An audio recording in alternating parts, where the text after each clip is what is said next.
I'm actually going to address that pitch directly to retailer and sort of talk a little bit about some of the things that I think that you ought to bring to the table, the things that you ought to think about, questions that you ought to ask me or anybody else in a retail position as you're ready to bring your product to market. So first, you need to know the market. Do some homework, do some research. This is advice that I give a lot when I work with American Distillers Institute and American Craft Spirits Association and American craft producers, because it's a little bit easier. If you're a brand in Europe, you're going to have to do a lot more of this research online probably than really being able to get in and dig in and do traveling, which is very easy to do in the States. But as you're developing your brand, or as you have a brand developed, a few things to think about when you're going to come and talk to me, because I'm going to need to sell this. And Harry touched on it as well. How does your brand fit in the general market? Are you making something that's niche? Are you making something that is not entering a vacuum? Are you making a gin? Are you making a vodka? Are you making a bourbon, malt-based whiskey? Are you making a brandy? So you have to know where you fit, and as Harry said, differentiation. What is your differentiation? What value can you provide? And what can you provide that's different that would be an impetus for my customers to take it off the shelf? Again, is there an effective distribution network you can utilize? That one is a little bit tougher to research, but from our perspective, I'm always happy to offer wholesale advice in our particular market, which is Greater Chicagoland. Other retailers might not necessarily be in that position. So it's a good idea before you come and directly pitch me that you've done a little bit of research to find out, if I get excited about what you have and what you're doing, what you're going to be able to do to get it to me. And Harry touched on that extremely well. Shop me before you talk to me. Where do you fit? So you're going to have a general idea of what you're trying to do, what you want to do. Are you doing something very niche? Are you participating in a category that's Brett, very widespread? Can you give them a perspective for those of you that might not be fortunate enough to shop at a Binny's Beverage Depot in Chicago, Illinois? How many SKUs? Talk about the Lincoln Park store. How many SKUs are on the shelf? Well, what does vodka, what does gin, what does whiskey look like? We're probably fairly unique for a retailer in the United States because we have somewhere in the neighborhood of 6,000 SKUs in the spirit side alone, probably 15,000 SKUs on the wine side. I would say 3,000 to 4,000 SKUs on the beer side, which are constantly cycling through. And every single, we're talking directly about craft spirits, so that's going to have some level of impact about how quickly things are going to be able to turn through. Because while I might have 5,000 spirits SKUs, we were talking yesterday, I think I undershot. I said, 200 gins. I think that we have more in the neighborhood of 400 or 500 gins on the shelf, as a for instance. So every single category has different levels of velocity of the consumable package. If you're a craft beer producer, you really have to constantly innovate, put new packages out there, or perish. And that's sort of what the market in the United States has become for craft beer. It's constant innovation. There's less brand loyalty except to a very few things. People are less interested in what your flagship is and more interested in what is the newest beer you've brewed. Whether it's a seasonal beer, whether it's a one-off beer. You have some benefit for being able to do that in the beer world because your consumable package, you have one tank. You're going to go into a package that's going to be consumed in a couple or 3 days. If you're a spirits producer and your package is consumed consistently in 2 or 3 days, you're not going to have customers for very long because the alcohol is typically too strong. And wine is going to fall somewhere in there between. So based on that, and looking at a Binny's versus looking at other independent retailers are going to be a little bit different. But if possible, shop me.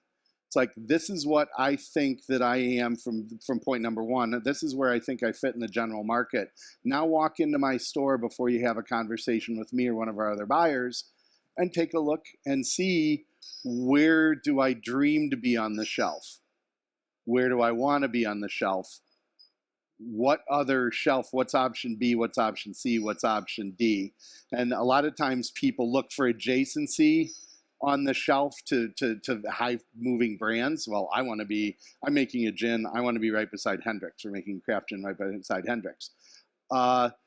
maybe you want to be in the craft section of the gin set. Maybe you want to be in, we have domestic craft, we have Illinois craft, because there are a dozen distilleries in Chicago that make great gin, and we use gin as an example.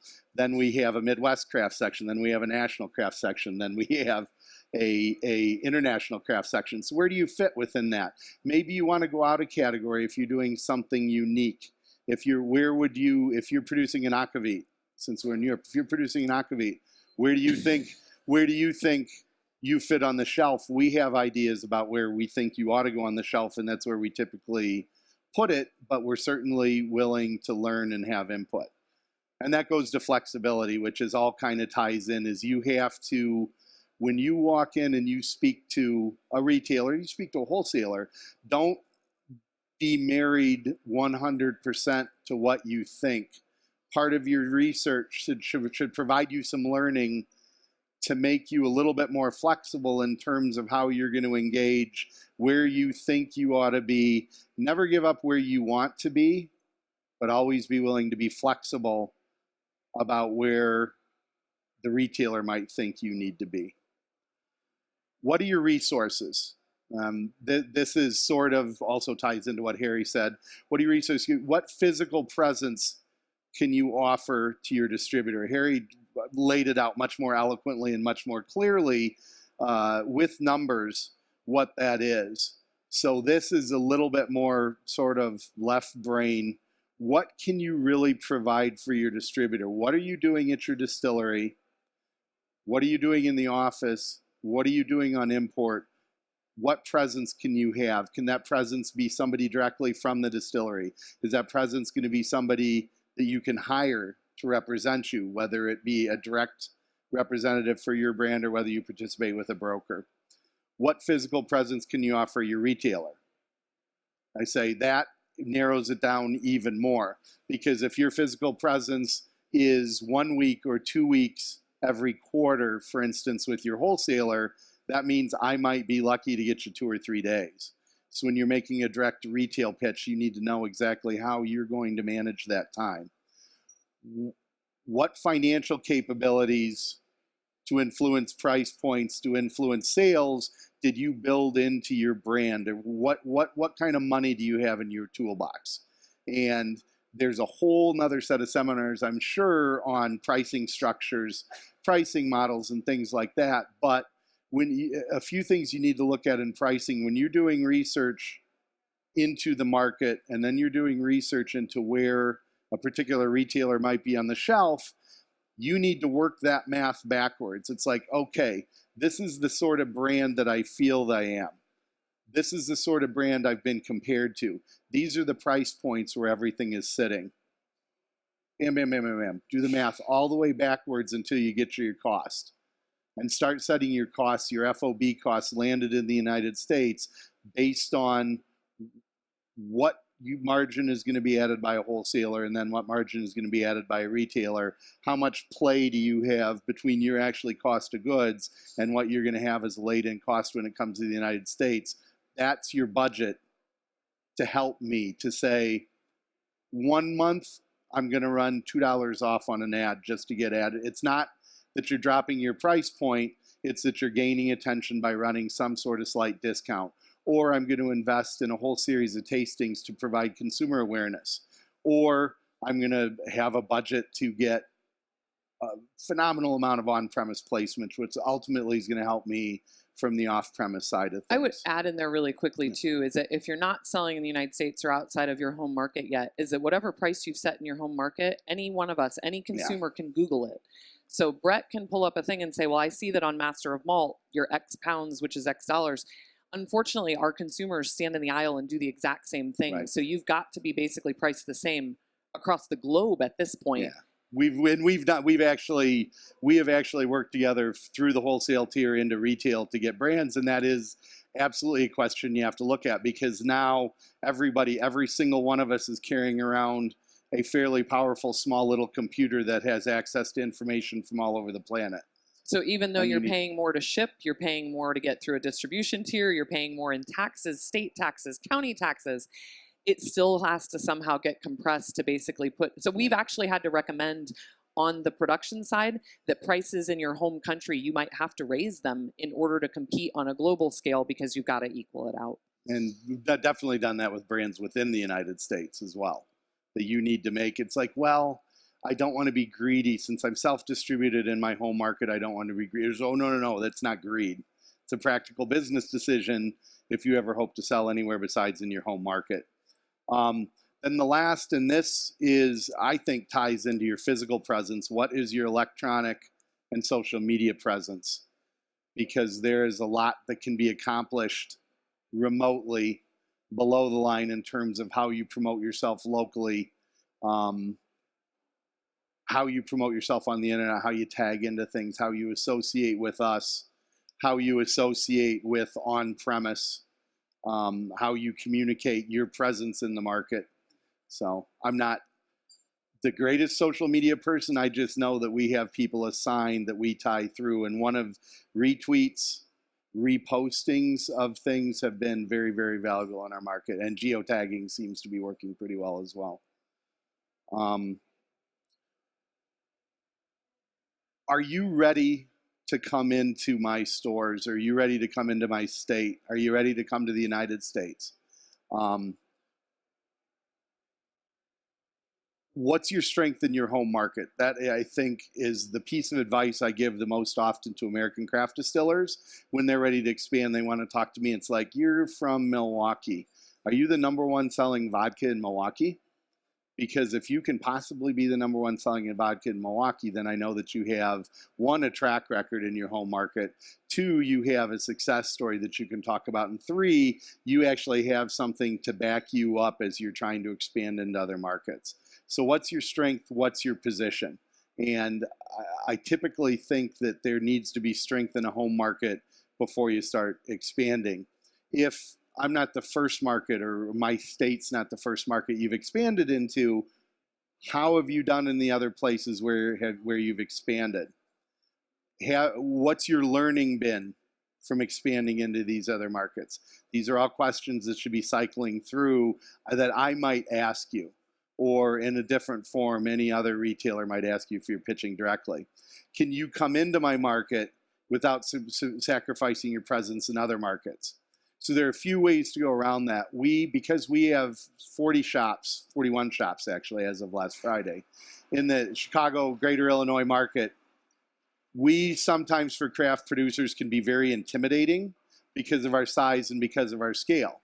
And I'm perfectly happy to talk to somebody about a very small footprint if that's all you have to be sustainable in my market, while maintaining your secondary expansion markets, while maintaining your home market. So don't feel as if you want to expand that you can't do it incrementally. And I have the conversation all the time with United States craft producers that have particular products and say, I will actually reach out to them and say, hey, you've gotten a lot of very good press. People are interested. I've had some consumer requests to get your product. We would really love it if you'd come to the market. And they say, well, I don't want to come to Illinois yet. And it's very parochial knowledge. I don't know, the relative size of American states, but I'm going to go to Iowa and I'm going to go to Nebraska because they're smaller markets. They're not as many people. I'm intimidated because if you come to Illinois, you're in Chicago and I don't have enough product. And you have 40 stores and I don't have enough product for 40 stores. Like, first, who told you were going to go into 40 stores? But second of all, that's okay. Let's talk about what you do have and be willing to understand that a placement with velocity is worth more than 10 placements that are anemic. Each one that is actually relevant is worth a lot more. It's worth more to me because it means I have movement in my shelves, and I value a brand that is very strong in 6 stores as much as a brand that does okay in 20. Because if you're ultimately that efficient and you're turning that kind of volume, that's where you start. And if you have that success in a small amount of stores, that means there's a chance you can have success in a larger amount of stores.